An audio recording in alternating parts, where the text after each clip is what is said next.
Coming up on UCF Nightly News, we find out about an amazing feat our university's achieved in its emergency management program. Next, see how your car could potentially charge over a new expressway being built. Plus some new rules coming to light involving social media site Meta. In sports, we'll have a look ahead to our big spring football game. Nightly News starts now.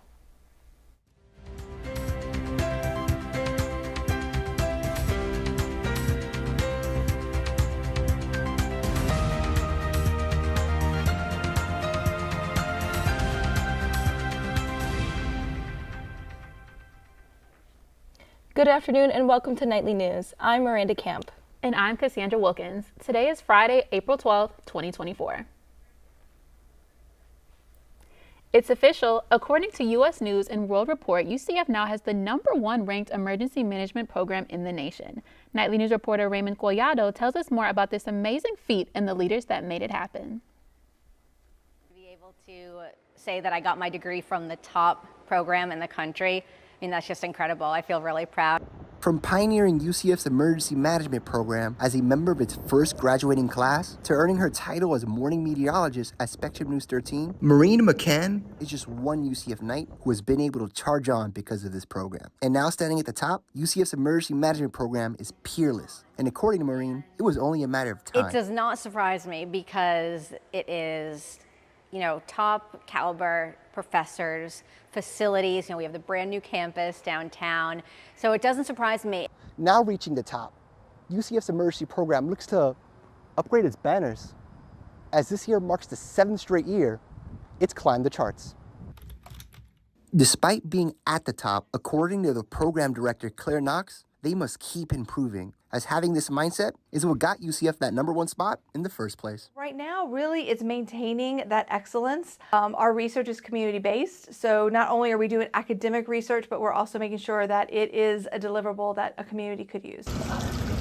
For years, the program and its researchers have enabled students to navigate the complex natural disasters of the world. And according to Marine, it's people like Director Knox that's helped the emergency program reach that #1 spot. I always describe her as a rock star. I mean, she is a rock star in academia, she's a rock star in emergency management, and she was my advisor.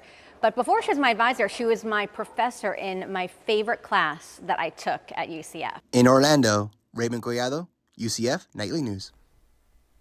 With more than 9,000 UCF students enrolled in UCF's graduate programs with the goal of either advancing their careers or starting a brand new one. According to Knox, either way, UCF students are thriving. The future of transportation is here. The Central Florida Expressway Authority broke ground last week on a new highway going from US 27 in Lake County to State Road 429 in Orange County, which will be served as a test bed for electrical in-vehicle charging. Nightly News reporter Isabella Benhumea spoke with UCF students to find out how this will benefit them. State Road 516 aims to bring the future of driving to the present, connecting Lake and Orange County in a revolutionary and innovative way. Aside from improving traffic and supporting economic viability, this 5-mile-long road will have the technology to charge electric cars while driving through electrification of the roadway. We're really trying to consider everything. We're considering the environment. What's really, I'm excited about is the protection of the wildlife corridor. I'm also very excited about this new technology. And it's just, I'm proud. I'm proud to be a part of this community because something so innovative, so cutting edge is starting right here. But how exactly will this charging work? The road will be equipped with patented inductive technology, which will transfer energy to receiver pads underneath electric vehicles like this one. And this will allow the vehicle to have high power energy while in motion. Those with electric cars like Rey Acosta will now save time and battery power with this new road. For me, that I work in the hospital, that's the perfect thing. Like 12 hours, my car is gonna be turned on for those 12 hours. So probably 10% of my charge, it's gonna be a loss for me. So it will be perfect. And those who commute to UCF all the way from Lake County will now enjoy a more comfortable and faster ride. Definitely feel like the road would benefit me because it would save me a lot of time, a lot of gas, and it would definitely help me manage my time better driving here and make me more motivated to go to class. State Road 516 will be the most sustainable project ever delivered by the Central Florida Expressway Authority. In Orlando, Isabela Benjumea, UCF Nightly News. The $546 million expressway is expected to be completed by late 2027. Big changes are underway in the digital realm as Meta, the parent company of Facebook, Instagram, and Threads, takes steps to limit the political content users see on their feeds. But what does this mean for students? I sat down with political science professor Aubrey Jewett to discuss the impact this could have on students. Earlier this year, with Meta stating that Instagram and Threads would stop recommending political content from accounts that users don't already follow. Users recently began noticing the changes. UCF political science professor Aubrey Jewett says this may be a positive thing for users who don't want to see political content. For people that are requesting this, and I bet you it's a lot, they'll be happy that they can just go on Facebook and communicate with their friends and not be inundated with political ads, either for candidates or on particular issues. Meta argues that these changes are in response to user feedback and aim to create a more positive online experience for its users. While Meta's political content definition can be categorized as things like elections, social issues, and laws, Meta has not further commented on what counts as political content under its broad definition. With elections looming and social issues at the forefront of discussions, many students are questioning the impact of Meta's move. Alexandria Marcellus, a senior business student, says that filtering out political content could hinder students' ability to stay informed in societal issues. It could decrease misinformation, but at the same time, it also decreases our awareness of what's going on. Meta allows users to opt in to receive political recommendations on Instagram by accessing their profile settings, tapping the 3 horizontal lines, selecting settings and activity, then content preferences, and finally enabling don't limit political content. In Orlando, Cassie Wilkins, UCF Nightly News. Meta executives state user feedback and years of refining their approach prompted the decision. They assure users that the new settings won't impact content from accounts they already follow and offer options to control their political content exposure. Yesterday's weather was kind of nasty, don't you think, Cassie? Oh, I've definitely noticed, and I'm ready for the summer. Let's check in with our weather anchor, Carly Seglio, to see if these warm and windy conditions are here to stay. Well, girls, I will say that we felt that air and wind through our hair this past couple of days, but don't worry, those wind advisory alerts are gone. However, I will say it was a little crisp out there this morning. Right now, we are at a sunny 76 degrees, and a high for today is a nice 79 degrees. There is a 0% chance of rain today, making it a perfect day to watch some football. Tonight will be a tad chilly as we're dropping into the 60s, so if you're going out, make sure to bring a jacket with you. Stick with me more throughout the show, and I'll tell you what the weather is looking like ahead later on. Coming up after the break, we see how Bitcoin's new all-time record is affecting young investors. Plus, we learn more about a new therapy program for students to check out right here on campus. We'll be right back, Knights.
A new collaboration with Project Focus in the College of Community Innovation and Education is giving graduate students in the School of Communication Sciences and Disorders a chance to assist others while gaining clinical experience. The 10-session program takes place in the Teaching Academy building to assist clients, UCF and non-UCF students, in gaining the skills necessary to achieve personal and academic goals. Stephanie Roque is a graduate coach for Project Focus, and she says that fostering a supportive environment is teaching clients executive function skills as clinicians. Because it is an individualized program, we're able to meet the client where they are at and tap into their interests and tap into their strengths to be able to come up with goals that they have for themselves and help them reach their goals that they're able to implement in other areas of their life. UCF research, students with executive function challenges who participate in Project Focus perform 80% better after receiving coaching services. Just last month, the price of Bitcoin hit an all-time high after cryptocurrency prices spiked in February, but a halving event on the horizon could soon push prices even higher. Reporter Sophie Diaz shows us how young investors may be affected. UCF student Salvatore Sasente is an aspiring DJ with experience in investing. He says advice from a fellow investor pushed him to invest in Bitcoin, but the volatility of the cryptocurrency led him to sell his shares. The price of Bitcoin fluctuates wildly, seeing major highs and lows over the course of just one day. While Sasente was involved with the cryptocurrency, he nearly doubled his original investment. But there were definitely moments that I would see crypto would be down and I'd, be tempted to pull out, but I was like, I pretty much just trusted the talk. The halving event comes as part of the original code for Bitcoin, dictating that Bitcoin supply is cut by 50% every 4 years. As the creation of Bitcoin slows and the price increases, you might see Bitcoin ATMs like this one receiving less traffic. Professor Junet Akora says the halving event will definitely build demand. He says the changing market could one day change how Bitcoin is purchased.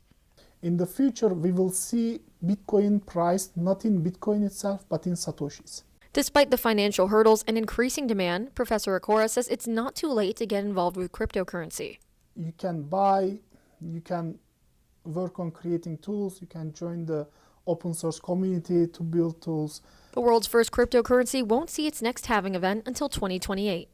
In Orlando, Sophie Diaz, UCF Nightly News. Bitcoin's halving event is expected to happen between the 18th and 21st of this month. When we come back, we're going to check back in with our weather anchor, Carly Seglio, and see what kind of weather we can expect this weekend. And just a bit after that, we'll look at the bigger picture and see how the weather is looking nationwide. So don't go anywhere because we'll be right back.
Now looking at weather nationwide, Embry-Riddle student meteorologist Deja Saunders shows us the forecast. Like some showers and strong winds in the northeast with high seas and rough surf there as well. And showers and strong winds in the west along with some quiet weather across the entire U.S. This is caused by this low pressure system moving across the northeast, bringing showers, possible snow in some areas. And throughout this weekend, that will be clearing out in Saturday. But there's some south winds coming up towards the north, and that's causing a lot of that rough seas and bumpy waters there, so boaters want to be cautious throughout this weekend. But on the west coast, we have this low pressure system off in the Pacific moving into California, and that is causing some showers and some snow and possible in higher elevations, But throughout the entire central U.S. and into the south as well, there will be clear skies, sun is shining, and just good weather all around there. But there will be more information with that in Daytona Beach with UCF. Thank you. Thank you for that weather breakdown. But hey, Cassie, do you think we're going to have a good weather this weekend? Honestly, I'm not too sure, but after yesterday's afternoon storms, I hope it stays clear. Let's go ahead and check back in with our weather anchor, Carly Seglio, to see if we can expect some sunny skies this weekend. Well, guys, it's me again, so you know what that means. Let's take a look at today's weather. For this beautiful sunshine state of Florida, we got a high in Tallahassee with 75 degrees, Jacksonville 77, Tampa 79, Orlando 79 as well, and of course, what's new, Miami, always taking the heat with a nice 84 degrees. Now let's take a look at the lows. For the lows, we have Tallahassee 53, Jacksonville 57, Tampa 60, Orlando 60 as well, and Miami 70. I think it's obvious to say that we can keep those puffer jackets out because us Floridians are always cold. Now let's take a look at the 5-day forecast. For the 5-day forecast, we have tomorrow should be a perfect sunny day with a high of 78 degrees and a low of 55 degrees. Sounds like a perfect weather for my Thomas Train birthday party that I will be attending. With that being said, it looks like we'll have another sunny day on Sunday Fun Day with a high of 82 degrees and a low of 55 degrees. That summertime weather is just around the corner with only 2 more weeks left of classes. As we slide into Monday, the weather is keeping the good vibes rolling with clear skies and a high of 86 degrees. So get ready to soak up some rays and enjoy those outdoor activities because Tuesday is bringing more of the same with sunshine and a high of 86 degrees. That is all the time I have for now. I'm going to head out and work on my tan as well. Back to you guys at the desk. Thank you, Carly, for that update. After the break, we'll check in with Isabella Benjamea at the FBC Mortgage Stadium to learn more about this year's Knights versus Knots spring football game. Plus, we see how UCF softball is celebrating Autism Awareness Month, so don't go anywhere.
Good afternoon, Night Nation.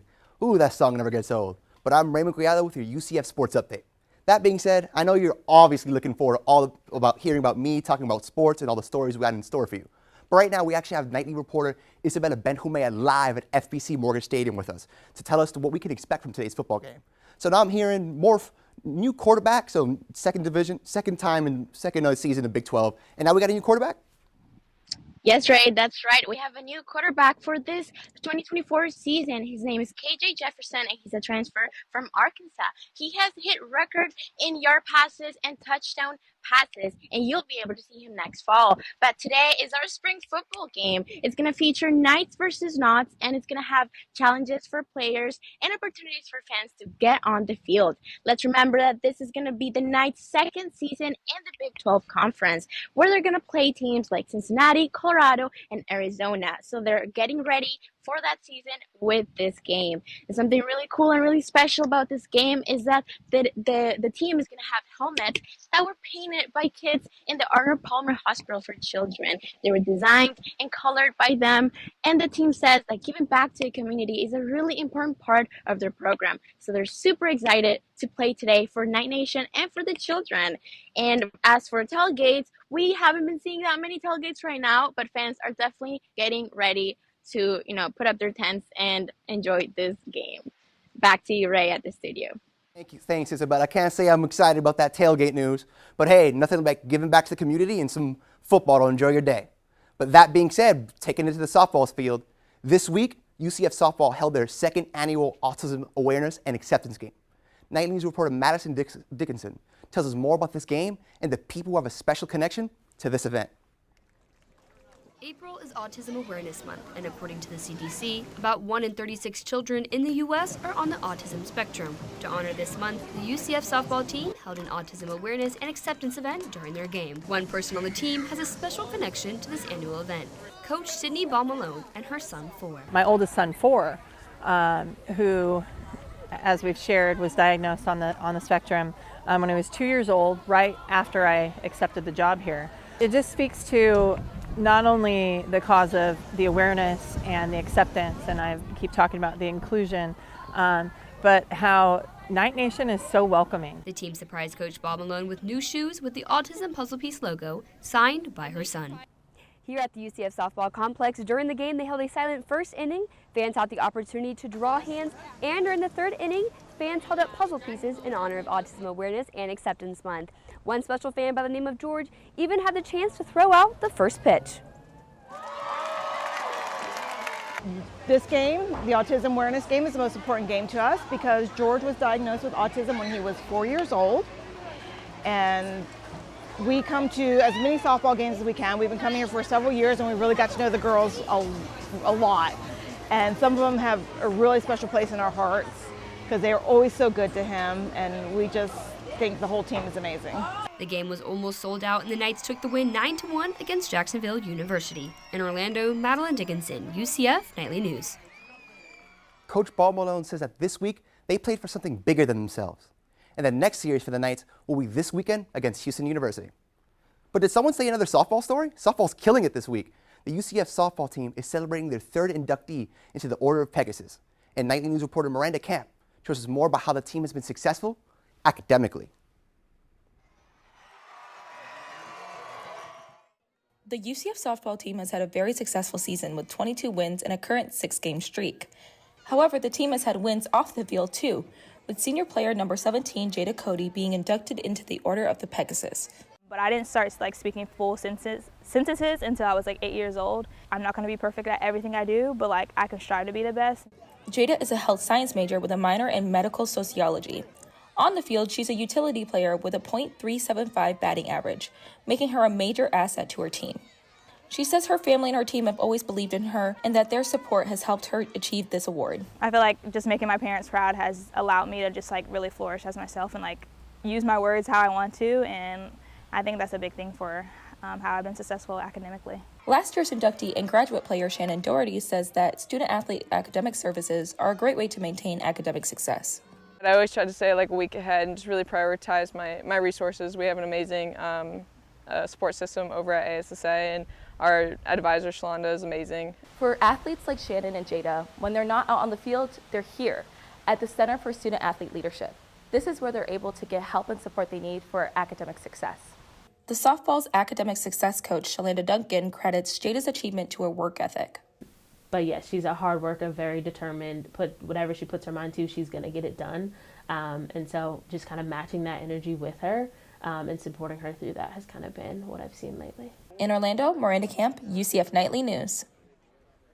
Jada is graduating with plans to pursue dentistry with her health science degree.